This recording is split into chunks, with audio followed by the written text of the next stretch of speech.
그리스 로마 신화의 별자리 이야기 편입니다. 오늘은 그 1탄 황도 12궁에 대해서 이야기해 보도록 하겠습니다. 그럼 시작합니다. 밤하늘에는 수십만 개, 수백만 개의 별자리가 들어있습니다. 그런데 우리는 이 별자리들을 아는 만큼 보인다고 이야기를 합니다.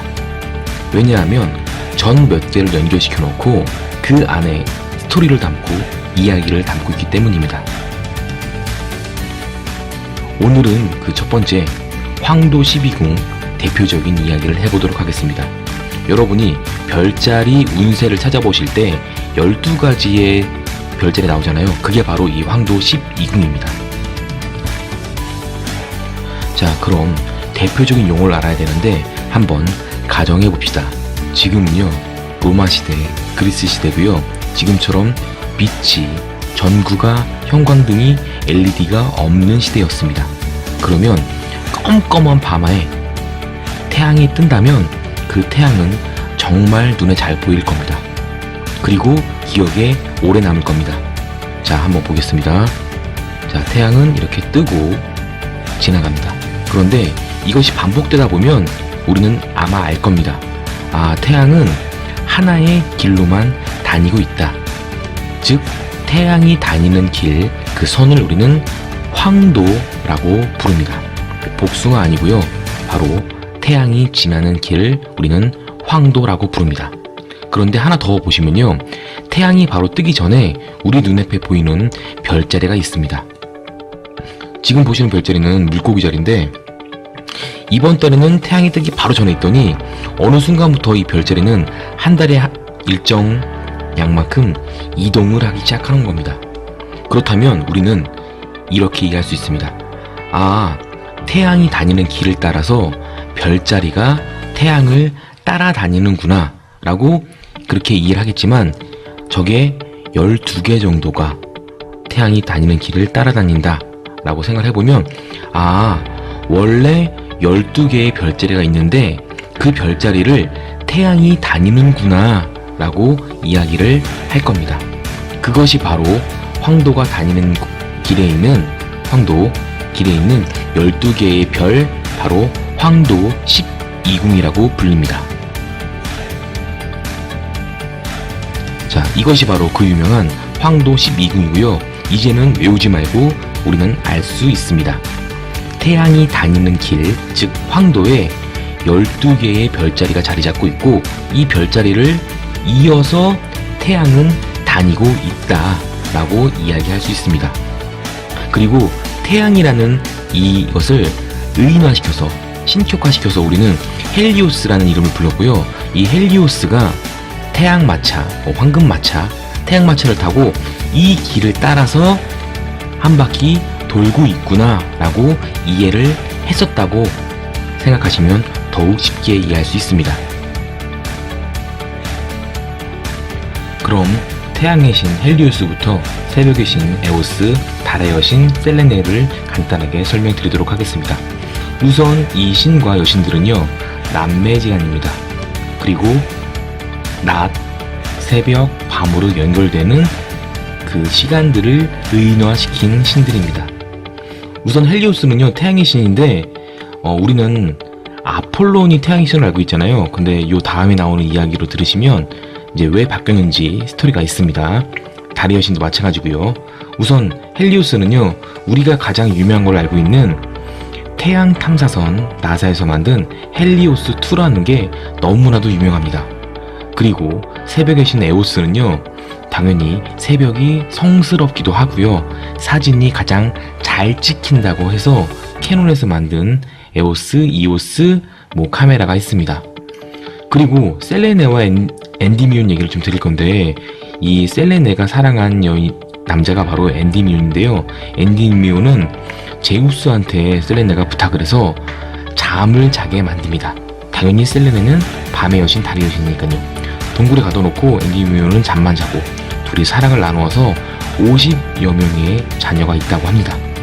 암튼 이 셀레네는요, 우선 보시는 것처럼 유명한 안마의자 회사의 가장 비싼 모델로 셀레네의 밤, 달, 숙면 이런 것들을 표현하는 이런 메이크를 쓰고 있고요. 또 하나는 이 셀레네는 로마식 이름이 바로 루나라는 그런 뜻입니다. 이 루나는 뭐냐면요, 저쪽에 아까 헬리오스가 태양 탐사선이라고 한다면 러시아에서는 달 탐사선 루나가 너무나도 유명합니다. 그리고 엔디미온은요, 미소년을 대표하는 이름으로서 당연히 나름대로 유명한 향수의 이름으로 엔디미온이라는 이름을 쓰고 있습니다. 자, 헬리오스 얘기가 나오면 절대 빼먹을 수 없는 이야기가 있는데요, 바로 파에톤에 대한 이야기입니다. 이 파에톤은요, 헬리오스의 아들이었고요. 이 아들은 어머니와 살면서 아빠 없이 살고 있었던 남자 아이였습니다. 사춘기가 되고요, 친구들이 아빠 없다 놀림을 당하다가 엄마가 야, 실은 니네 아버지가 태양의 신 헬리오스야 라는 이름을 듣고요. 그리고 파에톤은 아버지를 만나러 당연히 동쪽으로 가겠죠. 동쪽에 있는 헬리오스 궁으로 찾아가게 됩니다.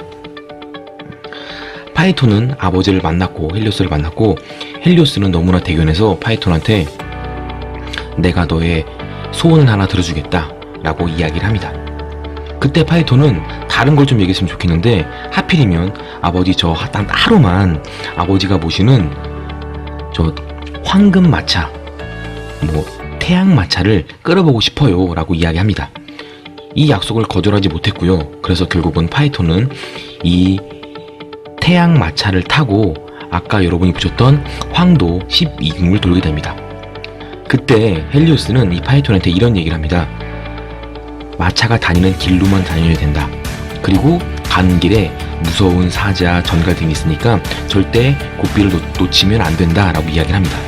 그냥 단순한 이야기겠지만 오늘 이 강의를 듣고 있다고 한다면 왜 황도 12궁이 정해져 있는 길이라고 하는지, 왜 가는 길에 사자, 전갈 등이 있는지를 여러분이 간단히 이해할 수 있을 거라 생각됩니다. 아무튼 파에톤은 이 태양 마차를 타고 황도 12궁을 열심히 달리고 있었습니다. 그때 전갈자리가 있죠. 전갈이 이 태양 마차의 말을 찔렀고요. 이 말이 날뛰기 시작하면서 파에톤은 고삐를 놓치고야 맙니다.